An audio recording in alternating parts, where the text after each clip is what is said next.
Ok, dit is Woensdag aan die 19de dag van Maart. Yes, like ek het skoon die datum onthou. 19de dag van Maart 2025 en ons is al amper aan die einde van die 3de maand. Ons gaan binnekort weer begin gesels oor vakansie hou in Desember. Maar hoe dit ook al sê, is jy okay? Alright. Anyway, ons is hier so by mekaar en ons gaan vanaand gou hier nou 'n bietjie van 'n ander tipe van 'n bespreking het. Ek het 'n gedagte wat die Here vir my gegee het, maar hierdie gedagte kom met 'n vraag. En julle moet mooi luister na hierdie vraag. Hierdie vraag is nie, wat glo jy nie? Hierdie vraag is, hoe glo jy? En ek wil hê, julle moet mooi dink oor hierdie vraag. Vir die simpel eenvoudige rede, die eerste versie wat die Gees van die Here my hart wakker gemaak het, is Hebreërs 11 vers 6. Ek sal vir julle die notas gee. Wat sê, en sonder geloof is dit onmoontlik om God te behaag. Sonder geloof is dit onmoontlik om God te behaag. Nou ek is oortuig daarvan dat as jy selfs vir die kleinste kind in die kerk vra wat is geloof, gaan hulle vir jou een of ander storie spin, wat hulle nou al 200 keer in die kerk gehoor het, en wat mamma en pappa oor gepraat het, en wat ook al, en ons wat nou al lankal in die kerk is, gaan sê, ag nee, maar dit is maar so logies wat geloof is nou, jy weet dit en dat, en dan gaan ons dalk 'n paar Bybelversies quote oor wat dit is, maar dit help my nie oor die bruggie nie. Dit bring my nie by die kern van vanaand se saak uit nie, en dit is, hoe glo jy? Hoe glo jy? Want daar is verskillende forme van geloof. En ek het nou al lankal met hierdie ding gepraat, en ek het nou al baie keer oor geloof gepraat. Ek het aanvanklik, voordat ons oor die geesteswêreld begin praat het, wat ons nou al vir meer as 2 jaar mee besig is, het ek, en elke keer is dit 'n ander geestelike aspek. Vanaand se titel het ek gesê geestelike geloof. Want dit gaan vir my oor die geesteswêreld, gaan nie vir my oor iets anders nie, en dit is juist waar die onderskeid in geloof lê. Hoe glo jy? Hier loop Jesus Christus, ek gaan vir julle sê waar my probleem vandaan kom. Jesus Christus begin met sy bediening, en hy loop, en hy kies op die eerste dag 4 manne. 4 vissermanne. Petrus, Andreas, Jakobus, en weet nie wie was die ander een, en ek kan nie nou hulle naam almal doen. Maar hy kies daai 4 ouens op dieselfde dag. Hy stap daar waar hulle besig is met hulle visgery. Hulle is kranige vissers, hulle het 'n bedryf. Hulle is so besig met hulle goeders dat tot die Romeine van hulle weet, want arme Petrus was op 'n stadium in die moeilikheid oor sy belasting wat hy nie betaal het nie. En toe laat die Here die vis die belasting bring. My God, is alle dinge moontlik. Net so terloops, want daai remark is nogal belangrik, maar hulle was kranige vissermanne. Hulle het 'n beroep gehad, hulle het vis gery gehad, hulle het skippietjies gehad. Dis hoe hulle brood en botter verdien het. Ons weet Petrus was getroud, hy het 'n huisgesin gehad. En hier kom Jesus en hy sê vir hulle, volg my. En van al 4 daai mense sê die skrif, en hulle het dit waarmee hulle besig is neergelê en hom dadelik gevolg. Nie een van hulle het gedoen wat eers Elisa gedoen het toe Elia omroep nie, want die Here sê vir Elia, gaan nou terug toe hy in die teenwoordigheid van God is. Hy sê, gaan op jou spoor terug en gaan salf 3 mense. Salf hierdie ou, salf daai ou en salf vir Elisa as jou opvolger. En hy sê vir hom, hoekom hy dit wil hê, en hier gaan hy, en hy kom, uiteindelik kom hy by Elisa, en toe hy vir by Elisa kom toe, gooi hy sy mantel op hom. En Elisa sê vir hom, kan ek net afskeid gaan neem van my mense? En Elisa sê vir hom, ek hou hierdie vas nie. Nogal heel sarkasties. ek hou jou nie vas nie, gaan doen wat jy moet doen. En toe het hy die jukke gevat en stukkend gekap en hy het 'n vuur gemaak en hy het vleis gebraai, hy het 'n os geslag en hy het vleis gebraai en hy het die werkers bedien en hy het sy mense gegroet en toe gaan volg hy vir Elia. Hierdie ouens doen nie dit nie. Hulle stop net daar met hulle beroep. En daar gaan hulle agter Jesus Christus aan. Nou is dit baie duidelik, en ons het nou gepraat oor die vorige 2 gesprekke, en nou gaan julle weet hoekom die Heilige Gees ons hier in hierdie rigting stoot. Om 'n disipel van Christus te wees, sê hy, wees my navolger. Geestelik, wees my navolger. Wees my leerling, word 'n leerling van die koninkryk van die hemel. Volg my, los jou goed en volg my. Nou letterlik kan ons dit nie doen nie. Jesus is nie op die aarde nie. En daarom sê Paulus op 'n ander stadium in van die skrifte, sê hy ek dink dit was in Romeine wat hy dit gesê het, sê hy die volgende, hy sê, moenie dat enigiemand vir julle sê, kom laat ons in die hemel opvaar en Christus gaan haal nie, of moenie laat ons na die doodryk toe afdaal en Christus daar gaan haal nie. That's not what it's all about. Jy mis die boot as jy dink, ons moet fisies verder agter Jesus aanstap, soos wat sy 12 manne hom gevolg het, en baie ander disippels hom gevolg het, waarvan ons laas 'n week gesê het, baie van hulle teleurgesteld omgedraai en weggeloop, omdat dit wat Christus gesê het vir hulle te hard was om geestelik te verwerk. Nou kom ek by, was dit nou 'n geloofsdaad? Want ek weet, as ek Christus wil volg, moet ek glo dat hy die Seun van God is, en dat die Here,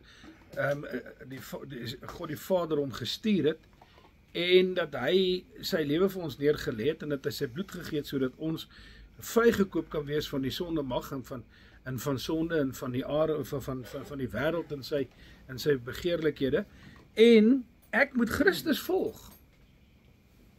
En daarom het ek dit genoem geestelike disippelskap. Want alles word na die geestelike kant toe getrek. Alles gaan oor die geestelike aspekte, want God is gees. En wie hom moet aanbid, met hom in gees en in waarheid aanbid. Dit het 'n geestelike saak geword. Dit is 'n geestelike disippelskap. Hy het my uitgelei uit my wêreld uit waarin ek was en my ingebring op 'n plek waar hy sê, daai vers wat ek vir julle nou al hore gery het, waar hy sê in Efesiërs, nee, God het ons gekies soos wat ons vandag is, omdat hy wil hê ons met die goeie dade waarvoor hy ons verordeneer het voor die begin van die aarde te doen. Dis hoekom hy dit gedoen het. En dis frankly hoekom ek op aarde is. So dis 'n geestelike saak, alles 'n geestelike saak. Maar nou kom ons by die geloof.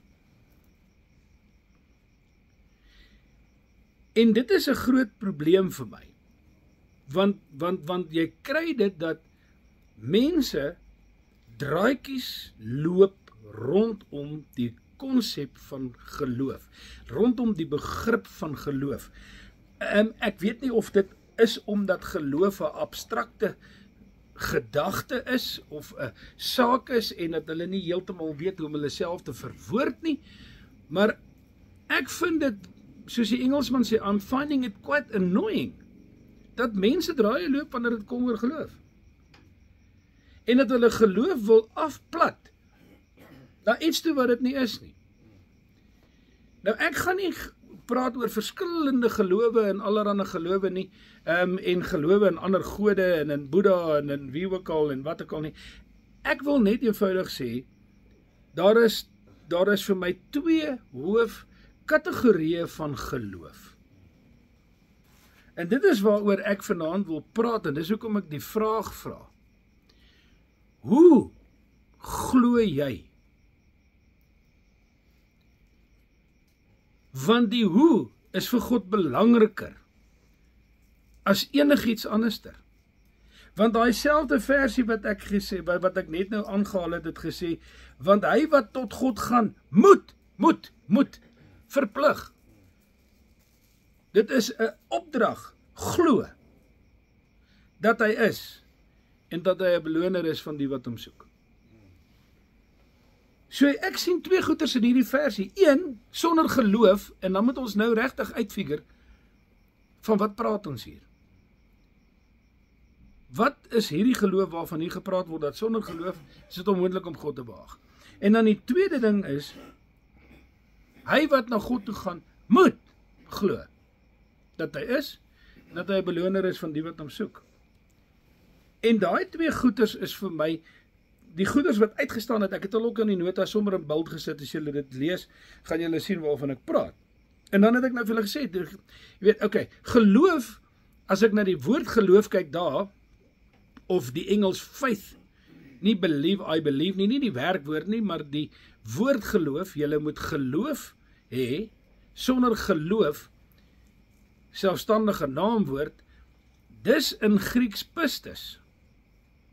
En dit beteken 'n hele klomp goeders wat hulle daar noem, wat vir my taamlik afgewaterd is, maar as jy na die kern toe gaan van pistis, en jy gaan kyk na waar kom hy vandaan, Pisteuo af, dan sien jy dat daai woord in Grieks sê 'n baie interessante ding. Hy sê, to rely by inward certainty. Ek kan staat maak deur na myself innerlik toe te gaan en in te keer na myself toe met 'n absolute sekerheid. Dis wat dit beteken. To rely by inward certainty. En dit het vir my 'n hele nuwe wêreld oopgemaak, want dit is wat gemis word. En dan sê hy, to trust, to have credence, en dan het hy 'n klomp ander goeters daar, jy weet, wat vir my algemene woorde is, en algemene betekenisse is, wat nie veelzeggend is nie, maar hierdie deel was vir my 'n ding wat my gegryp het, waar die Heilige Gees my aandag op gefokus het, wat sê, to rely by inward certainty. Dit sê vir my twee goeters, dit sê vir my, ek kan daarop staat maak. Jy weet, jy kry mense, dan sê hulle, yes, daai ou is so betroubaar, jy kan op hom staat maak. As jy vir daai ou sê, jy moet 10 uur by my kantoor wees, kan jy jou wekker op hom stel, hy gaan 10 uur by jou kantoor wees, jy kan seker wees hy gaan daar wees, jy kan rely daarop, né? Dis rely, dit is om te sê, okay, ek hoef nie verder te karring nie, ek hoef nie verder te soek nie, ek kan daarop staat maak, met 'n inward certainty, dat ek vir myself in my hart kan sê, maar ek het 'n sekerheid, ek het 'n sekerheid wat jy nie kan laat wankel nie. En dit is waarvan ek praat wanneer ons sê, okay, maar die woord geloof, hy sê sonder geloof kan ek God nie behaag nie. Dit is onmoontlik om hom te behaag. Nou goed, ek het hier vir julle 'n klomp goeders geskryf en ek het gepraat met my hart dat julle moet dit maar gaan lees. Né? Die groot verskil is, daar is 'n vleeslike of 'n menslike of 'n algemene geloof. En ek wil vir jou sê, as ek daai geloof moet aan iemand koppel om dit mooi te demonstreer, dan is Martha vir my 'n baie goeie voorbeeld van hierdie geloof. Hy lyk soos die regte ding, hy ryk soos die regte ding, hy proe soos die regte ding, maar hy's myle weg van die regte ding af. Jesus vertoef as prins langer en Lazarus sterf. En sy disippels kom by hom en hulle sê vir hom, Lazarus het gesterf. Hy sê nee, hy slaap net. Later kom Jesus by sy disippels en hy sê hy is dood. Maar ek het juis getalm omdat ek die almag van God wil demonstreer. En toe gee hy vir hulle die werklike rede oor hoekom hy getalm het. En toe hy nou uiteindelik Betanië toe gaan waar hulle is, En Martha hoor, Christus is daar. Toe hardloop sy uit die huis uit en die mense dink sy gaan graf toe te gaan huil en so, want in die meantime is sy uit en sy is daar na Christus toe. En Maria, wat by Christus se voete gesit het, die bly in die huis. Martha hardloop daar na Christus toe. Sy kom by Christus, sy sê vir Christus, as jy maar hier was, sal Lazarus nie gesterf het nie. En Jesus begin met haar 'n gesprek oor geloof. Julle kan gerus Johannes 11 gaan lees, as huiswerk, oor wat Jesus vir haar sê en wat sy vir Jesus sê. Maar Jesus sê vir haar, maar ek het vir jou gesê, hy sal opstaan. En onmiddellik sê Martha, ja Here, ek weet hy sal opstaan. Eendag, wanneer die bassein geblaas het, wanneer Jesus weer kom, sal hy opstaan. En Jesus sê van, nee Martha, jy verstaan my nie mooi nie. Ek is die opstanding en die lewe. Wie in my glo, sal lewe al het hy gesterwe. En as hy in my glo, sal hy in der ewigheid nooit sterwe nie. En Martha verstaan dit nog steeds verkeerd. Want Martha, wat vir my 'n tipe is van die gelowiges, die kinders van die Here, die kerk, verstaan geloof in Christus en in die geestelike aspekte verkeerd. Hulle is opgestel met hierdie vooropgestelde idees van hoe hulle geïndoktrineer was vandat hulle klein was en in sonnaskole was en wara. Dis presies wat sy doen. Sy quote skrif. Sy sê ja, ek weet. Eendag in die groot oordeelsdag van God sal hy opstaan. En sy sê, maar ek weet. Sy sê hierdie woorde, sy sê, maar ek weet dat God sal selfs vandag nog vir jou gee alles wat jy van hom vra. En dan draai sy om en sy gaan stilletjies terug na Maria toe. En sy kom by Maria en sy sê vir Maria, die meester is hierso. En hy roep jou. Ek lees nêrens dat Jesus haar roep nie. Ek lees nêrens dat hy, maar sy gaan soek versterking. Dit is al waaroor dit gaan. Want sy is in 'n fiks. Want sy verstaan nie wat Jesus vir haar sê nie. Want sy verstaan nie die geestelike aspek van dit nie. En dit is ongelukkig een van die probleme met die woordjie geloof. Geloof is 'n geestelike ding. Geloof is 'n geestelike konsep. Geloof is nie iets wat jy generate nie. Die verkeerde geloof, die algemene geloof, die vals geloof soos wat baie mense daarvan praat, né? Is 'n menslike ding wat ek vir myself opgebou het uit ondervinding, Bybelkennis soos Martha en allerlei goeters waaruit ek hierdie vooropgestelde idee het. Dis soos ek moet nou Kaapstad toe ry en of ek met Kaapstad toe gaan en ek besluit ek gaan ry en ek dink by myself, ja, weet jy wat? Ek glo my kar sal my tot daar vat, hy's okay. Ek diens hom gereeld, hy's okay, hy het olie in, hy het water in, hy het alles in wat hy moet in hê. Ek twyfel dat my kar gaan breek. En nou ry ek.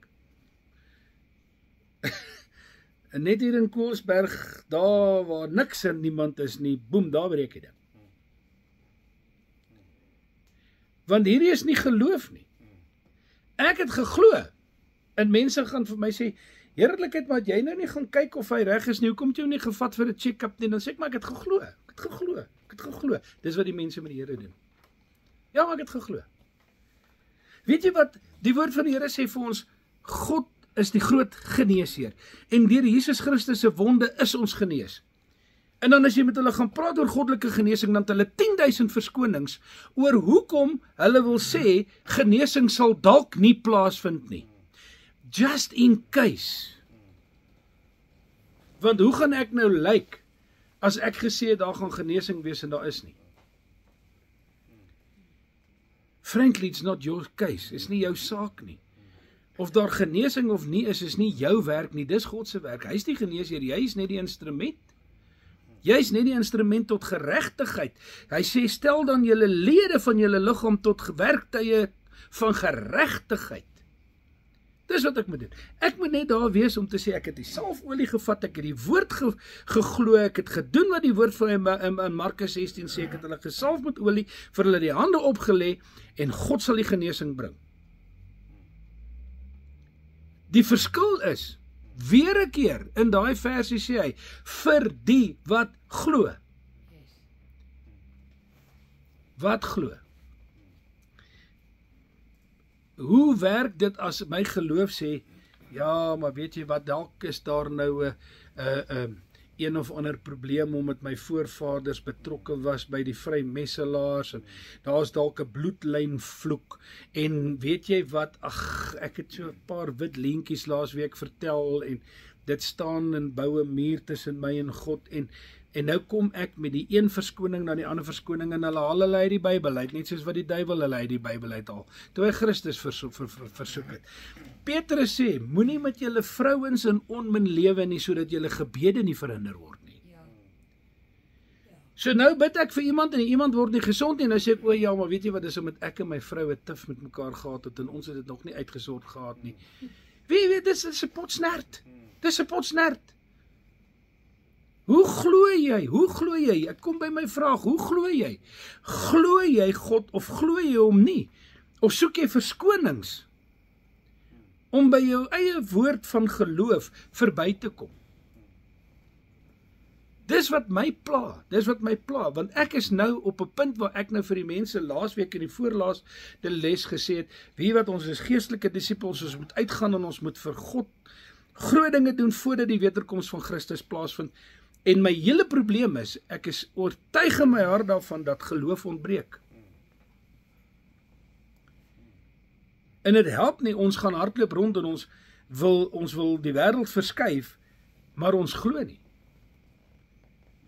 Omdat ons verkeerd glo nie, of omdat ons nie regtig glo nie, omdat ek met 'n mensgemaakte geloof sit wat gebaseer is op my eie opinies, my eie gedagtes, my eie ervarings en my eie skrifkennis en wat ook al, en nou gooi ek hier 'n mengsel in 'n pot en ek sê, okay, ek het 'n resep.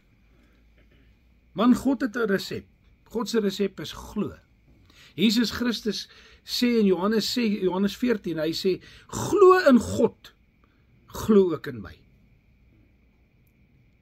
Daar's nie ander goedjies nie, daar's nie frilletjies nie, daar's nie 'n bietjie suiker en 'n bietjie kaneel en wat ook al in hierdie resep nie, glo in God.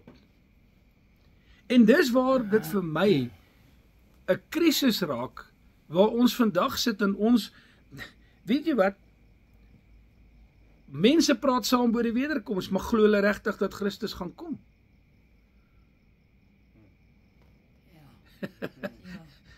Bietjie 'n vraagie. As jy dan glo, waar's die werke? Want een van die ander versies wat ek nou onder julle aandag wil bring, is die versie wat sê, in Jakobus, wat help dit my broers, as iemand beweer dat hy glo, maar sy dade bevestig dit nie?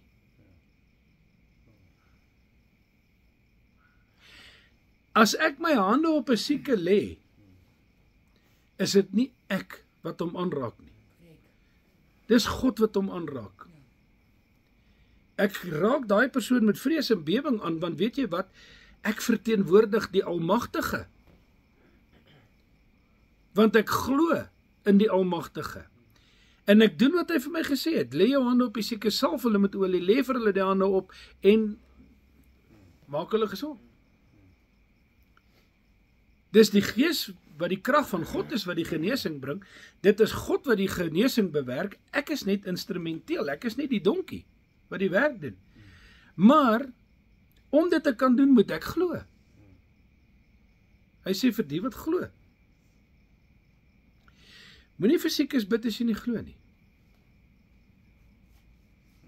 Want jy doen hulle oneer aan. As jy dan sê, wie wat ek ontbreek geloof, gaan na God toe en versterk jou geloof. Die woord van die Here sê, julle moet julle in julle allerheiligste geloof versterk. Versterk jou in geloof. Eet die woord. Drink die waters van die lewe. Kom in God se teenwoordigheid en kry 'n verandering in jou gemoed, dat jy op 'n punt kom waar jy sê, maar wie wat, ek glo God. Anders is dit wensdenkery. Menslike geloof of algemene geloof is absoluut niks anders as wensdenkery nie. Dus ek het een of ander hoop. Ek het 'n hoop dat die Here vir my gaan goeders doen. Hy gaan vir my deure oopmaak. Man, die Here het in Januarie hierdie jaar gesê, in hierdie huiskerk, dis dubbel genade, genade op genade. Hierdie is die genadejaar wat aangekondig word, en ek sal die deure en die sluise van die hemel oopmaak. And either you take it or you leave it. Maar dit is wat God gesê het, en hy het gesê, wie wat, glo die woord. Daai woord kom uit Lukas 4, daai woord kom ook uit Jesaja. So uit die mond van 2 getuies sal 'n saak vas staan. Christus sê dit, Jesaja sê dit, I believe it, en God gaan dit bekragtig, want dit is sy woord, en hy is wakker om sy woord gestand te doen. Dis wat baie mense verlei. Weet jy wat, ek is seker mense gaan hulle hare uit hulle kop uittrek eendag as hulle agterkom, maar weet jy wat, sjoe, ek het nooit regtig geglo nie. Nou daar's geloof, daar's ongeloof en daar's twyfel. En twyfel is nie ongeloof nie, en ongeloof is nie twyfel nie. Mense moet nie onder die illusie verkeer oor twyfel en ongeloof nie. Ongeloof is ek glo nie, period. Twyfel is, daar's nou 'n saadjie van twyfel. Ek dink twyfel is erger as ongeloof, want Christus sê op 'n plek, hy sê, of die woord van die Here sê op 'n plek, hy sê, as julle, dit is eintlik Christus wat dit sê, hy sê dit in Openbaring van een van die gemeentes, hy sê, as julle maar warm was, of as julle maar koud was. Maar nou is julle 'n in-betweener, julle is lou, en dit walg my, en ek sê julle uit my mond uitspoeg. So of, wees dan eerder iemand wat sê, ek glo nie. Of sê eerder, ek is 'n ou wat glo, en dan glo jy, en dan sit jy die daad by die woord, soos wat Jakobus sê, waar is die dade wat dit bevestig? That is a problem. Ons het 'n probleem. Ons het 'n probleem. Ons het 'n probleem onder die kinders van die Here, wat so in 'n gemakzone in teruggesak het, dat al die waarhede van die woord en die werklike betekenis daarvan en wat God soek, so vervaag het, dat ek dink die Here, Jesus Christus, dit geweet het voordat hy opgevaar het hemel toe, want hy het vir sy disippels gesê, sal die seun van die mens nog geloof vind as hy terugkom. Selfs by hom het hy gewonder, of daar nog mense sal wees wat werklik waar glo. Want daar is soveel duisende goeters. Jy lê jou hande op en jy bid vir iemand en oënskynlik gebeur daar niks nie. Terwyl in die woord van die Here daar 'n voorbeeld is, waar Christus sê, laat dit wees volgens jou geloof, en die woord van die Here sê, en van daardie oomblik af, het genesing in daardie persoon begin, en het dit gekom. Nee? As 'n proses, nie altyd boem nie. In 'n ander plek kom die Here en hy vat hierdie blinde man en hy spoeg op 'n bietjie sand en hy maak modder aan en hy sit dit op sy oë. En hy vee dit af, en toe hy dit afvee, toe sê hy vir hom, wat sien jy? En hy sê vir Jesus, ek sien mense, maar hulle lyk soos bome. En die Here sê, nee, dis nie 2020 vision nie, sorry, kom hier. En hy doen dit oor. En daarna, toe hy dit die tweede keer klaar gedoen het, toe sê hy, wat sien jy nou? Toe sê hy, nou sien ek hulle duidelik. Die Here wil nie 'n halwe werk doen nie. Hy wil 'n oordentlike werk doen. Maar hy eer geloof. Want sonder geloof gaan ons waaragtig nie die hemel sien nie. Want om die hemel te sien, moet ek glo Jesus Christus is die seun van die lewende God wat na Suid-Afrika se mense toe gekom het 2000 jaar terug aan die kruis gesterf het en daar gesit het en vooruit gekyk het en gesê daar gaan iemand in Boksburg in Suid-Afrika wees eendag vir wie ek nou sterf. En as dit te dik is vir 'n daler en jy kan dit nie glo nie, dan het ek vir jou slegte nuus, dan gaan jy dit nie maak nie. En dis waaroor geloof gaan. Geloof gaan oor, weet jy, of ek gaan die daad by die woord sit, en nou as ek nou na Jakobus se toets toe gaan, wat sê, geloof sonder die werke is dood, want hierdie hele stuk in Jakobus 2 vers 14, waar hy nou, en dis die nuwe vertaling wat dit vir my mooi uitdruk, hy sê, wat help dit my broers, as iemand beweer dat hy glo? En dan praat hy hier met die kerk. Dan kom hy in die volgende, hoor wat sê die ou vertaling, die 53 vertaling, wat baat dit my broers, as iemand sê dat hy geloof het, maar hy het nie die werke nie. Die geloof kan hom ons nie red nie. So daar is 'n geloof wat jou nie kan red nie. As ek dink ek het 'n geloof, maar ek het nie regte geloof nie, dan gaan dit nie my red nie. Hy sê, want weet jy wat? Glo dat Jesus deur die Vader gestuur is. Hy sê, as julle glo dat die Vader my gestuur het en julle in my glo, dan sal julle lewe. Dan het julle die ewige lewe. Jesus het dit 'n paar keer gesê. Hoor wat sê die nuwe vertaling. Hy sê, so gaan dit ook met geloof. As dit nie tot dade oorgaan nie, is dit sonder meer dood. Daar is nie eers 'n ander middelpad grys area nie. As dit nie oorgaan na dade toe nie, is dit dood. Nou ongelukkig kry jy dit baie, en ek is nou jammer, Louwelen het nou uitgestap, want ek wil hy moet 'n bietjie geluister het hier, maar ek dink dit is hoekom hy uitgestap het. Want ek dink hy wil dit nie hoor nie. Maar die punt is die volgende. En dit is, as ek sê ek glo, dan moet my dade dit wys. As ek sê, ek glo Jesus Christus het vir my gesterf, en ek is uit hoofde van die evangelie van Christus 'n disipel gemaak, en ek het Christus gevolg deur die doopwater, dan moet my handel en wandel wys dat ek dit glo. Ek kan nie, en Paulus sê dit vir baie mense, hy sê dit vir die Galasiërs, hy sê dit vir die Kolossense, ek kan nie aanhou om in 'n sondige lewe te leef, as ek sê ek glo in Christus, en dat ek glo hy is my saligmaker, en hy het my sonde aan die kruis gedra nie. Ek kan nie aanhou met sonde nie, want as ek hom aangeneem het, dan draai ek my rug op dit, want ek bekeer my van dit, en ek volg Christus.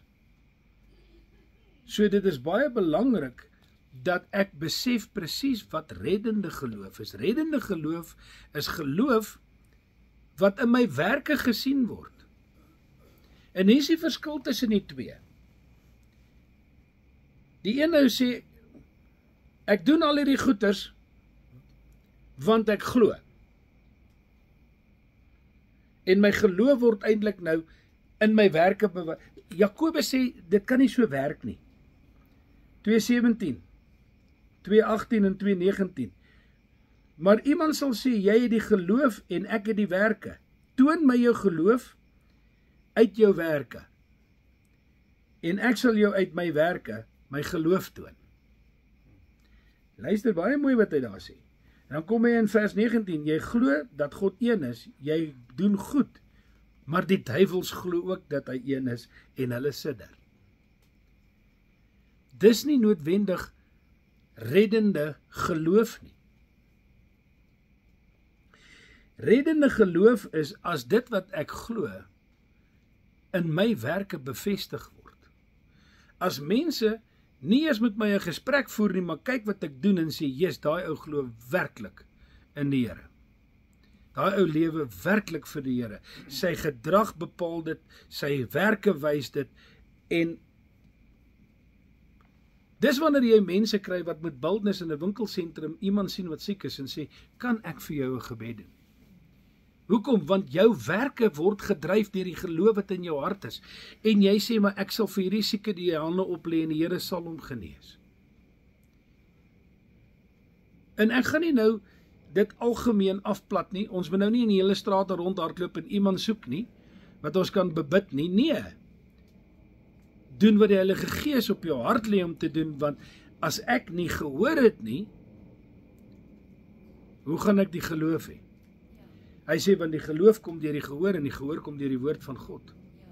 As die Heilige Gees vir my sê, lê jou hande op daai persoon, of gaan na daai persoon toe en bid vir daai persoon, en ek doen dit nie, as ek ongehoorsaam aan die stem van die Here. En as ek dit gaan doen, en daar is nie 'n genesing wat daar plaasvind nie, dan wil ek my naam nie hê nie, want dan het God reeds vooraf die bedoeling om daai persoon te genees, en ek is die instrument wat dit gaan moet bewerkstellig. En as ek gehoorsaam is, omdat ek glo, sal God daai geloof eer en dit wat gaan gebeur. Daar is natuurlik wat die werklike geloof of die goddelike geloof, hierdie geloof waarvan ons nou praat, wat 'n geestelike geloof is. Wat dit betref, daar is ook natuurlik die ding waar dit gaan oor nie net die redding wat geloof bewerkstellig nie. Yes. Die redding wat vir ons bewerkstellig is deur God, is 'n geloofsaak. Ons is gered deur genade, of uit genade deur geloof in Jesus Christus. En as jy so met ek in Christus Jesus glo, dat ek redding ontvang as 'n geskenk van God af. Dis ook een van die versies wat ek vir julle aanhaal hier, julle kan hom gaan lees in konteks, maar dis reddende geloof, maar daai selfde geloof is die geloof om te doen wat God sê, irrespectief wat jou koppie vir jou sê. En Jakobus haal 'n voorbeeld aan in die Bybel. Hy haal Abraham aan. Hy sê ons voorvader Abraham het sy seun gevat en hy het hom op die altaar vasgebind en hy het die mes opgetel om hom dood te maak. En omdat hy gedoen het in opdrag van God, het God hom gekeer en gesê, nou weet ek. God het sy geloof getoets. Miskien is ons baie keer in 'n situasie waar God sê, doen dit, en dan weet ek vir my heilige siel, maar as ek dit doen, gaan dit ernstig nadeel vir my inhou. En dan dink ek by myself, ja, weet jy wat, die Here sal nou nie vir my so 'n opdrag gee nie, hy is lief vir my, hoekom sal hy nou vir my sê, ek moet nou dit doen, want dit kan my nou heeltemal in 'n ander posisie plaas waar ek nie graag wil wees nie, maar in die meantime, sê die Here, weet jy wat, ek wil sien of jy my bo alles stel, want hy sê hy dit nie? Hy sê enige iemand wat 'n vader of 'n moeder of 'n ander persoon of enige iets bo my plaas, is my nie waardig nie. En nou kom die Here en nou toets hy jou, dan sê hy vir jou, hoorie, daai ding, wat vir jou so baie beteken, daai ding wat jou holy grail is, daai ding wat jy aan vasklou, vir lewe en dood, offer hom. Sit hom op die altaar. En nou is die vraag, is my geloof, goddelike geloof wat sê, ek weet, my God weet wat ek nodig het. En hy weet wat my behoeftes is, en hy weet wat my begeertes is. Want die woord sê, ek moet my begeertes aan hom bekendstel. Hier is 'n mooi versie wat nou net by my oppop, wat in Jesaja is, hy is nie deel van my notas nie, maar luister nou net gou na hierdie versie. Né? Dit is hier by Jesaja 66 rond. Daar rond, of 62 of daar rond, ek sal hom nou kry. Maar hy sê die volgende. Hy sê, ek het net vinnig kry. Hy sê, julle wat die Here moet herinner aan sy beloftes. Hierdie hele skrif is vol beloftes, wat die Here vir ons gegee het. Het gesê, as jy jou lewe vir my gee, en jy volg my seun Jesus Christus, en jy sy disipel, en jy is in hom, dan is al die seëninge van die hemel, ja en amen vir jou lewe, in hom, in Christus, want jy's daar, jy's in hom, en al die beloftes is ja en amen. En nou kom hierdie versie, in Jesaja, en hy sê die volgende, hy sê 62 vers 6, ek het wagte op jou mure uitgesit, Jerusalem, hulle sal dag en nag roep, julle wat die Here aan sy beloftes moet herinner, julle moet nie stil bly nie, totdat hy herstel gebring het, totdat hy die hele wêreld die roem van Jerusalem laat besing het. Nou, weet jy wat, God het vir ons hierdie woord gegee. En nou, ek wil net, want dit gaan vir my oor die hele konsep van geloof. Daar's nou die ouens wat sê, hulle is Islamiete, en daar's die ouens wat Taoïste is, en daar's ander ouens wat allerhande ander snaakse, vreeslike snaakse gelowe het. En hulle almal glo, hulle God is hulle God, en kyk net na Israel, as jy wil sien hoeveel keer het hulle die Here getart. Jerobeam gaan en hy gaan maak twee beelde. En hy roep 'n feesdag uit op die feesdag van God, sodat die mense nie moet opgaan na Jerusalem toe om te gaan feesvier nie, want hy wil hulle hou waar hy is, en hy maak hierdie twee bulle, goue bulle, en hy sê, daar is die God wat julle uit Egipte uit verlos het. Daar's baie mense wat allerhande gode het, daar's baie mense wat hulle eie beeld aanbid, veral mense wat narcisties is. Hulle dink so baie van hulle self, iemand moet tog net nie aan hulle image raak nie, hulle sal moer, omdat hulle image aangetast word. Dit is ongelukkig human nature sometimes. Daar's baie sulke mense op hierdie aarde. O, hemel, moet tog net nie op sy lidorm trap nie. Hy sal die beenbreker stuur, hy sal die baljoe stuur, hy sal alles in sy vermoë doen om jou totaal te ruïneer, want wie is jy om hom aan te tas? Nou, dis mense wat hulle eie beeld aanbid. God sê ons moet nie so wees nie, hy sê ons moet hom aanbid. Hy sê juis, hy sê hulle wat hulle self verneder, sal deur God verhoog word. Laat ons dan maar minder word, sodat God meer kan word, dat ons die ware God aanbid, in geloof, met ware geloof, met goddelike geloof, deur te sê, Here, ek glo jy is. Daar's vir my niks lekkerder as om God te aanbid nie. Ek het nou eendag 'n ervaring gehad, terwyl ek besig was om te aanbid.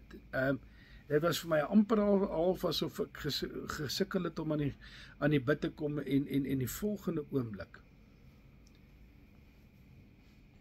toe gee die Here vir my 'n woord, en hy sê vir my, by sterre verby, en ek voel hoe die Here my trek tot in sy troonkamer. En ek weet, ek is in die heilige teenwoordigheid van die almagtige God, wat hemel en aarde geskaap het. En dan is jy so groot. Ons is net 'n nietige menslike wese. Al wat ek kan sê is, weet jy wat, dat ek weet, en ek glo, en ek het die bewys uit my geloof uit, dat God ons nietige mense so lief het, dat hy sy seun gegee het om vir ons te sterf. Sy lewe vir ons neer te lê. Ons kan nie onsself red nie. God spog met Job. God spog met Job. Hy sê vir die duiwel, het jy my dienaar Job gesien? Daar is nie nog 'n ou op die aarde soos hy nie. In die duiwel challenge die Here, en hy sê, ja, ek kan verstaan hoekom hierdie ou jou like, en hoekom hy jou aanbid, en hoekom hy jou dien, want jy beskerm alles. Alles, ek kan er niks van sy goeders vat nie, kan nie aan sy goed vat nie, kan nie aan sy kinders vat nie, kan nie aan hom vat nie, kan er niks vat nie, kan nie aan sy vee vat nie, kan er niks raak nie. Jy beskerm met alles. Maar laat ek nou net 'n bietjie daai goeters roer. Dan sien jy hoe vinnig draai hierdie ou teen jou. En die Here sê vir my, okay, challenge accepted. Kyk of jy dit gaan regkry. Want God is die ene wat en hier kom die kern. Hier is die kern van vanaand se woord. God is die ene wat vir ons die geloof gee. Geloof is nie iets wat ek met 'n slingerkarring en opbou nie. Ek begin nie nou en te sê, okay, ek gaan nou 200 keer uitskryf, God bestaan regtig, God bestaan regtig, God bestaan regtig, en laat ek naderhand deur herhaling gaan sê, okay, God bestaan nie. Nee, die woord van die Here sê vir my, en ek het die versie vir julle aangehaal, hy sê in 1 Korintiërs, hy sê, na mate die geloof wat God vir jou gegee het, toebedeel het, wat deur God aan jou toebedeel is. Nee? En hier is die ding, geloof is 'n geestelike ding. En geestelike goeders moet geestelik beoordeel word. Die woord van die Here sê vir ons, 1 Korintiërs 2:13, daarvan spreek ons ook nie met woorde van menslike wysheid, wat menslike wysheid leer nie, maar met die wat die Heilige Gees leer, sodat ons geestelike dinge met geestelike dinge kan vergelyk. Ek moet uit die vlees uitklim as ek by geloof wil uitkom, want geloof is 'n geestelike konsep. En as ek nie in die gees is nie, gaan ek nie by geloof uitkom nie. Want dit is die gees van die Here wat aan ons die geloof gee. Daar is 'n derde vorm van geloof, ek sal net vinnig dit noem voordat ons afsluit. Maar die reddende geloof wat God vir ons gee, is in Romeine 12:3, want hy sê hierso, want deur die genade wat aan my gegee is, sê ek vir elkeen wat onder julle is, dat hy nie van homself meer moet dink as wat 'n mens behoort te dink nie, maar dat hy daaraan moet dink om besadig te wees, na die mate van geloof, soos God dit aan hom toebedeel het. God het vir jou die geloof gegee. En is nie geloof, die geloof wat God vir jou gee, is nie gemeet in volumes en in groottes nie. Nou kry jy mense wat nou dit gebruik as 'n verskoning, oor, ja, maar ek kan nie vir die Here eintlik regtig enigiets gee nie, want weet jy wat, die Here het nou nie vir my so groot geloof gegee soos vir jou nie, Nico. Jy weet, ek respekteer jou, die Here het vir jou 'n groot geloof gegee. Gaan bid jy vir die siekes. Ek sal toe kyk. Ek sal die salfbotteltjie dra. Dis nie waaroor dit gaan nie. Jesus kom en hy sê vir hulle, hierdie ware geloof wat van die Heilige Gees afkom, hierdie ware geloof wat van God afkom, wat hy vir elkeen van ons gegee het, na die mate wat hy besluit het om dit vir ons te gee. As dit so groot is, soos 'n mosterdsaad, kan jy vir 'n berg sê, spring in die see, en hy sal. Nie op sterkte van die grootte van jou geloof nie, maar op die sterkte van die grootte van dit waarin jy glo. Hoe groot is jou God? Nou kom ek terug na my vraag toe. Hoe glo jy? Hoe glo jy? Glo jy reg of glo jy verkeerd? En nou het ek gesien, en ek gaan hiermee afsluit, dat weet jy wat? God het homself geopenbaar aan ons in verskillende maniere. God openbaar hom deur sy gees, God openbaar hom partykeer deur 'n droom, God openbaar hom deur 'n gesig, en ek laat nie dat enige iemand vir my kom sê, maar daai goeders is vir die ou tyd, en jare terug se kerkies, of miskien vir die tyd toe die disippels op die aarde gewandel het nie. Nee. Dis gawes van God wat vandag nog behoort te opereer, maar omdat daar nie geloof is nie, omdat daar nie werklike geloof is soos waarvan ek vanaand praat nie, kan hierdie goeders nie in die kerke meer gebeur nie, en kan God nie werk soos wat hy wil werk nie, want die mens se ongeloof beperk hom. Kyk wat sê die Here, die Here se woord vir ons, toe Jesus Christus in sy geboortedorp gekom het, en wel nie sy geboortedorp nie, maar waar hy groot geword het in Kapernaum. En hulle almal gesê, "Oeg, maar ons ken hom. Hy is Josef se kind." O nee, hy is nie die seun van God nie. Hy is Josef se kind, ons ken hom en sy ken sy boeties en sy sissies, ons ken sy ma en pappa. En vanweë die ongeloof kon Christus nie veel wonderwerke daar doen nie, omdat die mense nie glo nie. Hulle het almal geglo in wat die Torah sê, en hulle het almal geglo in wat die 5 boeke van Moses sê, hulle het almal geglo in wat die profete sê, maar hierdie oukie, ons ken hom man, hy het nie groot geword in die dorp. Nou kom eie redenasies en eie vooropstellings en eie goeders kom nou in plek in. En nou bou ek my geloof daarop, in plaas daarvan dat die woord van die Here sê, jy moet jou geloof vestig in God. Daarom sê hy, wanneer jy na God toe kom, en dis die eerste stap, is daai gehoorsaamheidstap. God gaan nie na jou toe kom en jou in jou skouers gryp en jou skud en sê, jy moet nou na my toe kom en jy moet nou begin glo nie. Nee, die verlore seun se pa het elke dag op die stoep gestaan en gekyk. Maar hy het nie gegaan en 'n klomp soekpartytjies uitgestuur om sy seun te gaan soek waar hy in die varkhokke en in die modder verkeer nie. Nee, hy het vir hom geduldig gewag. Omdat dit vir ons wys op wie God werklik is. God het volkome geduld met elkeen van ons. God het geduld gehad met Gideon. Gideon sê vir hom, "Yes, ek weet daarom nou nie, ek is so gering." En toe sê hy, "Nee, Here, nee, ek kan nie, geef my teken." En toe gee die Here vir hom die teken. En toe sê hy, "Nee, Here, ag nee, asseblief gee my nog 'n teken. Want ek glo nog steeds nie."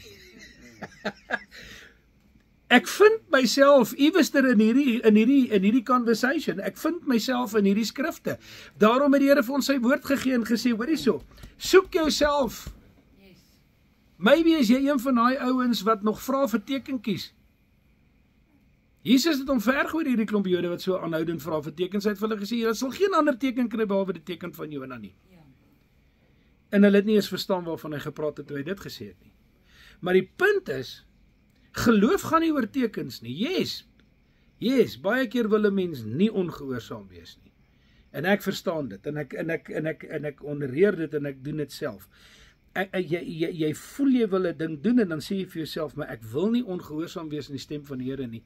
En dan gaan ek en dan sê ek, Here, ek soek jou aangesig. Praat met my. Geef vir my 'n teken. Wys vir my dat dit is wat ek moet doen, dat dit die regte pad is om te stap, dat dit is binne in jou wil vir my om dit te doen. En dan kom die Here en hy gee vir my 'n teken, of hy gee my nie 'n teken nie, en as hy vir my nie 'n teken gee nie, is sy nee. Maar nou nie kom en sê, ag Here, maar okay, nou, ek het nie daai teken gekry nie, gee my nog 'n teken of 'n ander teken nie. Né? Berus daarby as God gepraat het of nie gepraat het nie, sê, dankie Here, jou wil, nie my wil nie. Dis waaroor dit gaan. Maar dis 'n baie ernstige saak waarmee ek vanaand gekom het, en dit is, hoe glo ons? En die manier waarop ons moet glo, is heeltemal 'n simpel en 'n eenvoudige ding. En dit is, of jy glo dat God is, of jy doen nie. Daar's nie 'n ander pad nie. En as ek gaan na God toe, dan het ek al klaar deur my handeling gesê, Here, ek kom na jou toe, omdat ek weet jy bestaan. En ek weet jy is, en dis hoekom ek jou aangesig kom soek. En dan sê hy in Engels, hy sê, diligently search or seek the face of God. As ek met erns God se aangesig soek. Nie lighartig nie, as ek met erns na die Here toe gaan en ek sê vir die Here, hier is ek. Ek glo. En dis waar dit eindig. Want kyk wat het elke keer Christus getrigger. Elke keer wanneer hy geloof, ware geloof, goddelike geloof raak geloop het, dan het hy gesê, wow, ek het nog nie sulke geloof gesien. Kyk na die vrou wat bloedvloeiing gehad het. Daar was nie by haar ifs or whats or maybes nie. Sy het gesê, ek weet daar's krag in daai man om my te genees, as ek net aan sy kleed kan raak. And that's it. Sy wil hom nie eers geplaat nie, sy wil hom nie eers gestop het nie. Sy wil nie soos die blinde ou uitgeroep het en gesê het, seun van Dawid, dan al hoe harder begin skree het, bo kan die skare uit nie. Nee, sy het hier tussen die voete rond en hier by die, onder op die stofpad op haar knie gekruip, net om by sy soem van sy kleed uit te kom, omdat sy geweet het dat sy weet. There was a reliance on a inward, wat ek net nou gequote het, nou kan ek dit nie so vinnig onthou nie. Nee, in die definisie van geloof. Nee? Ja. 'n inward certainty. Sy het geweet, sy weet, as ek net aanhou sy kleed gaan vat. En toe sy dit doen, toe vloei die krag. Christus was nie eers bewus van haar daar nie. Wel, hy was die seun van God, hy was dalk bewus van haar. Maar, kyk die reaksie van die skare, toe hy sê iemand het my aangeraak. Hy het nie gepraat van almal wat aan hom stamp en aan hom stoot nie, hy het gepraat van iemand wat hom aangeraak het met geloof. Die geloof het die verskil gemaak in die situasie. Ek wil vir julle sê vandag, mense, as ons God wil behaag, en as ons in hierdie laaste dae, wat daar is nie meer baie daaroor nie, God wil behaag en sy koninkryk wil uitdra en ons bediening wil uitleef, moet ons begin glo. En moet ons werklik waar alle ander foefies en gedagtes eenkant toe skuif en net vir onsself sê, wie wat, ek glo werklik waar dat God is, en ek glo dit met my hele hart en met my hele wese. En ek glo nie net dat hy is nie, ek glo dat hy is alles wat hy sê hy is. Hy is die groot ek is. Hy is die ene wat sê ek is jou voorsiener. Hy is die ene wat sê ek sal vir jou sorg. Hy is die ene wat sê ek sal jou gesond maak. Hy is die ene wat sê, weet jy wat, ek weet wat jy nodig het nog voordat jy my vra. Hy is die ene wat sê, nader tot my en ek sal tot jou nader. Hy is die ene wat alles sê wat in hierdie woord opgeteken is. En dan sê hy in hierdie woord, hy sê, is daar dan enigiets wat vir my te moeilik is of te swaar is? Daar's niks vir hom onmoontlik nie. Niks. En as ek na hom toe gaan, is dit hoe ek na hom toe gaan. Ek gaan na hom toe, want ek weet, dis wie hy is. Dis nie net dat hy is nie. Dit is dat hy is wie hy is, en wie hy sê hy is. En daar is nie enige twyfel daaromtrent nie. God is die ene wat op die troon sit. Ons kan redeneer, ons kan gaan en ons kan gaan praat oor Darwin se teorie en ons kan gesels oor is daar regtig 'n God en waar kom God vandaan en weet God gemaak? Dis nie my saak nie. Dis nie vir my beskore om dit te weet nie. Hy sê hy sê nie eers vir Job wie hy is nie. Hy wys vir Job wie hy is. Hy sê, waar was jy toe ek die aarde gegrondves het? Waar was jy toe ek die see se grense vasgestel het? Waar was jy toe ek die haal opgeberg het? Waar was jy toe ek die seekoei gemaak het? Waar was jy toe ek die krokodil gemaak het? En nadat hy net sy skepping vir Job gewys het, het Job homself verag en gesê, nou verag ek myself. Dat ek ooit kon getwyfel het in wie God is. Moet tog nie dat ons op 'n punt kom waar Job was, voordat ons besef wie God is nie. Ja. Hy gee vir ons die geleentheid om te sê, weet jy wat, hy sê vir Thomas, hy sê, salig is hulle wat nie gesien het nie en tog geglo het. Want baie mense is, ek sal nie glo voordat ek nie my vinger in daai gat in sy hand gesit het nie. Nee. Glo. Hoe glo jy? Hoe glo jy? Ek wil hê hierdie gedagte moet by ons bly en ek is so spyt dat baie mense het vanaand op die laaste nippertjie dit nie gemaak nie, maar ek weet hulle gaan na dit kyk op YouTube of op Facebook en ek bid dat die Here hierdie woord so sal stuur dat dit in soveel mense se hart sal begin brand sodat dit in my hart brand, want weet jy wat? Dis nie meer tyd om kerk te speel nie, dis nie meer tyd om kind van God te speel nie. Dit help nie, ek dink omdat ek Christus aanhang en ek in die Christelike geloof glo en ek 'n Bybel op my lesenaar het en 'n Bybel voor my bed en 'n Bybel in die kar en 'n Bybel oralste, dit help my niks. Is daai woord hier, is hy in my hart? Is hy hier waar hy lewe, waar hy vir my sê, moenie bekommerd wees oor die dag van môre nie. Ek sorg vir jou. Ek sal vir jou sorg. As jy net weet dat jy baie meer werd is as die mossies en die Here vir die mossies sorg, hoeveel te meer sal hy vir jou sorg? Die Here sê vir ons, hy sê ek is jou voorsiening. Ek is jou bron. En dis waaroor dit gaan.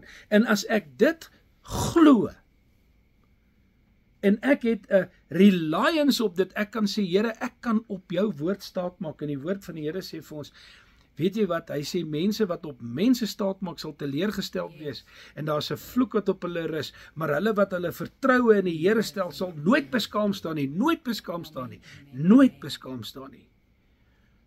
As jy glo wie God is, en dan sê hy, ek sit net en wag om aan jou goed te doen. Daar's 'n versie. Hy sê ek is ywerig om aan jou goed te doen. Ek soek die geleentheid om aan jou goed te doen. En dit gaan nie oor wie ek is en wat ek gedoen het en hoe mooi soet ek dra of wat ook al nie. Dit gaan simpel en eenvoudig oor een ding, en dit is, want so lief het God die wêreld gehad.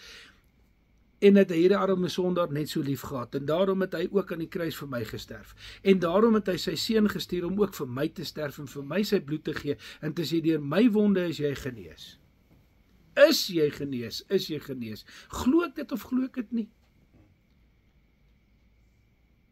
Die tyd het gekom dat 'n ou nou met ernstig begin raak en sê, weet jy wat, ek glo dat die koms van die Here baie naby is.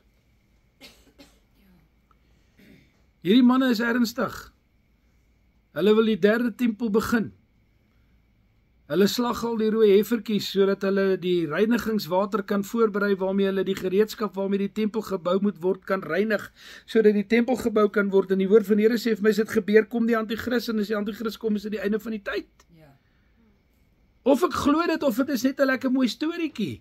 En dan dink ek myself, ag, ja, nee, weet, ek gaan nou maar soos die ander ouens sê, ag, weet jy wat, al ons voorvaders het gesê, die Here gaan kom. En dit het nog nooit gebeur nie. So ons het nog baie tyd. Nee, ons het nie baie tyd nie. Ek glo die woord van die Here, en die woord van die Here sê vir my, wanneer jy na die tekens kyk en jy sien, die takkies word sag, en die boom begin bot, dan weet jy my koms is naby. En die Here het ons die gees van God gegee, wat ons in sy lig laat wandel, wat sê, dit sal ons nie soos 'n dief in die nag oorval nie. Ons weet in ons gees die koms van die Here is naby. En ek glo dit met my hele hart, en ek dink as 'n ou nou wil inklim, en 'n disipel van God wil wees, soos wat ons die laaste twee leringe gehad het, dan is dit tyd om te sê, okay, maar weet jy wat, ek moet my geloof, die Engelsman sê dit mooi, hy sê, I've got to brush up my faith. Weet jy wat, daar is nie meer tyd om met slim redenasies te kom nie. Dit is 'n simpel eenvoudige ding. Ek glo die woord van die Here, onomwonde, ek wil dit leef met my hele hart en met my hele siel en met my hele verstand, want dan weet ek sal iemand wees wat God behaag. En dit help nie, ek sê, ek wil, Here, U moet in my handel en wandel, en met dit wat ek in die dag doen, 'n welbehae hê nie. Maar ek lewe asof daar nie 'n God is nie, en asof die wederkoms nie gaan plaasvind nie, en asof niks verkeerd is nie. En ek kan net aangaan met wat ek doen in my lewe, ek kan oorspel pleeg soveel as wat ek wil, ek kan steel soveel as wat ek wil, ek kan doen net wat ek wil, want weet jy wat, jy weet, God is 'n genadige God.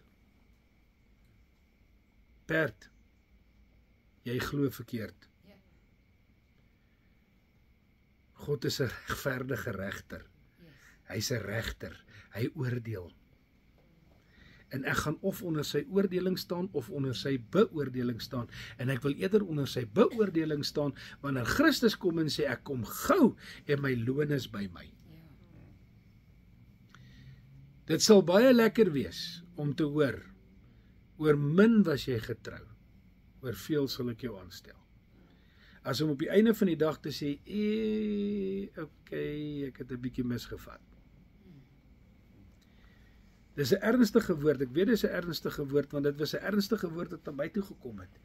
Want daar is soveel mense wat weet hulle, daar's nie meer daai ding nie, Jesus Christus, jy weet, ek weet nie, Naomi, ek weet nie hoe lank julle op die Pinksterpad is nie. Ek het in 'n Pinksterkerk groot geword. My pa was 'n predikant gewees. Jesu en ek weet dit. Wanneer daar 'n ernstige saak was, het hulle gebid. Hulle het by mekaar gekom na ete in 'n aand 8uur in 'n aand en hulle het daar almal op hulle knieë voor elkeen voor 'n stoeltjie in die sitkamer neergesak en hulle het begin bid. En hulle het gebid totdat hulle 'n antwoord gekry het. Hulle het gebid totdat die deurbraak gekom het. Hulle het aangehou bid totdat God geantwoord het. En hy het nog nooit hulle geval nie, het elke keer geantwoord. Ons wil 'n skietgebedjie doen of ons wil 'n vinnige gebedjie doen en sê, ag Here, weet jy wat, ek het dit en dit en dit en dit nodig, maar weet jy wat? Dis ook okay as ek dit nie kry nie. Ek sal my eie plan maak. That's not how it works. Jesus vertel die gelykenis. Hy sê, hou aan met bid en moenie moedeloos word nie. Hoekom word mense moedeloos? Want hulle bid en dan antwoord die Here nog nie. En dan bid hulle weer en dan antwoord die Here nie. En dan bid hulle en dan antwoord die Here nie. En dan, nee, ag, weet jy wat, ek dink nie die Here hoor my nie. Ek dink daar is staalplafonne bokant my gebede bounce van die dak af terug. My gebede, weet jy wat die woord van die Here sê vir my in Jesaja waar ek net nou gelees het, sê hy, sy arm het nog nie te kort geword nie en sy oor het nog nie te doof geword om te hoor as ons na hom roep nie. Of ek glo dit of ek glo dit nie. En as die Here vir my sê, my oor het nog nie te doof geword nie, dan sê ek, Here, verwyder alles wat tussen jou en my is. Was my deur die bloed van die lam. Reinig my en maak my vry van alles wat my bind.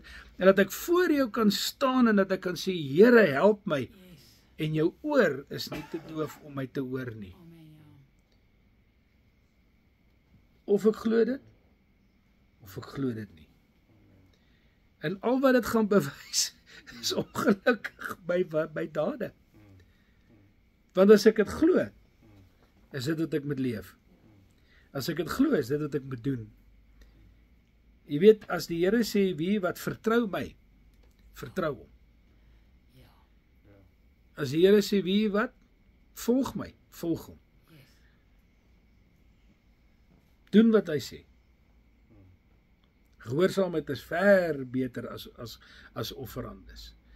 Ek kan duisende rande vir die kerk gee, ek kan vir hulle wonderlike dinge doen finansiëel, maar is ek gehoorsaam aan die stem van die Here. As ek nie gehoorsaam is aan die stem van die Here nie, moet ek ernstig begin wonder of ek regtig glo. En of ek nie net myself blaf en dink ek glo soos wat hy hierso sê nie. Hierdie versie van Jakobus het my so geblaai. Hy sê, wat help dit as iemand beweer dat hy glo? Dis net 'n bewering. Daar's geen bewys nie. Maar geloof is die bewys van die dinge wat ek nog nie sien nie. Dis waar die verskilling kom. Die goddelike geloof is die bewys van die dinge wat ek nog nie sien nie. Daarom sê hy, raak rustig. Moet jy nie bekom oor die dag van môre nie. Die dag van môre het sy eie kwaad wat vir jou wat daarin opgesluit is. Moenie bekommerd wees oor die dag van môre nie. Ek sal vir jou die deurbraak gee. Trust in me. Amen. En dan moet ons uitgaan en dit vir die mense gaan sê en dit doen, sodat hulle kan sien dat, weet jy wat, as iemand in God vertrou, gaan dit gebeur. Yes. En dis wat vir my die kern van hierdie saak is, want weet jy wat, ek kan nou dink ek gaan 'n wonderlike disipeltjie wees, maar as ek nie glo nie, moet ek nie eers begin nie. Want die woord van die Here sê vir my, as jy jou hand aan die ploeg geslaan het, dan draai jy nie terug nie. So ek wil eerder God behaag en in geloof wandel, in ware goddelike geloof wandel. Want goddelike geloof kom van God af, hy gee dit. Hy gee vir jou daai geloof. En dan net, ek het gesê, ek gaan dit noem, ek weet ek is nou alweer oor my tyd, maar hier is net die laaste dingetjie, en dan is daar die gawe van geloof. Daar is die geestesgawes van die Heilige Gees, en een van hulle is die gawe van geloof. Dis 'n gawe, 'n goddelike geloof wat God gee, om jou geloof wat jy het te versterk. That's God's faith. En wie is daar nou meer wat glo in homself as God? Ek lees toevallig in hierdie week 'n versie waar hy sê, ek sweer by myself. Want daar is niemand anders by wie God kan sweer. Dat soos wat die waters, wat die aarde oorspoel het in die dae van Noag, nie weer sal kom nie, sal jy nie weer in die skande kom nie, sê die Here, sal jy nie weer deur ander mense verag en geminag word nie. En dan gaan hy verder en dan sê hy, ek sal nie laat die vreemdeling jou koring eet nie, en ek sal nie laat hulle jou wyn drink waarvoor jy hard gewerk het nie. Hy sê, hy wat die oes afval sal dit eet, en hy wat die druiwe oes sal die wyn drink. Want God sê, dit sal nie weer gebeur nie. Nou, ek glo dit, of ek los dit. Ek glo dit eerder. Ok, vluit, my storie is vanaand uit. Ek is so 'n bietjie oor my tyd.